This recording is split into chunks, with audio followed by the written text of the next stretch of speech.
حضرت عمر را روانو ماشومانو لوبې کول امام حسین پکې و ماشومانو منډې کې عمر راغی امام حسین آواز وکړو چې منډې مه وهئ دا عمر خو زمونږ غلام دی دې نه تاسو ولې یریږئ حضرت عمر دا خبره واورېده چې حسین وایي چې عمر زمونږ غلام دی عمر په جړا شو په منډه راغی حضرت حسین په غېږ کو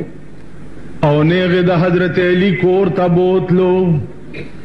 حضرت علی ته وی دی حسین یو خبره کړې ده دا ولیکه او تم پې دستخط وکړه او دنم پې ګوته لګوما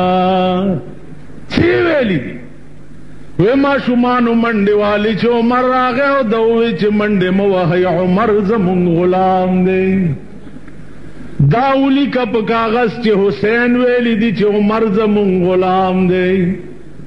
حضرت علی ورته ویل عمر پرېږده خدای بنده د ماشومانو خبرو نه څه جوړی ورته وی علي په خدای مې دې قسم وي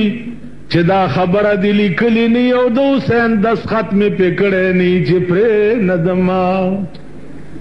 حضرت علی دا مضمون لیکلو چې حسین وایي چې عمر زمون غلام دی او د امام حسین ګوته پې ولګول ماشوم حضرت علی ورته وایي د خدای بنده دا دې څه دپاره وکړه وی علی دا مې وصیت دی چې کله زه مړ شمه نو په لحد کې به دغه کاغذ زما په سینه کې د یو خښتې به راپسې بند کوي ملایکې چې تپوس ته راشي او ما نه تپوس کوي چې عمره په دنیا کې دې څه کړي نو زه به ورته وایم چې ما نه څه تپوس کوئ زه خو مړی یم او مړی چې کومه غلطي وکړي نو پوښتنه د مالک نه کېږي دا کاغذ وګورئ زه د امام حسین غلام ما که زما متعلق څه پوښتنه کوئ نو حسین نه یې وکئ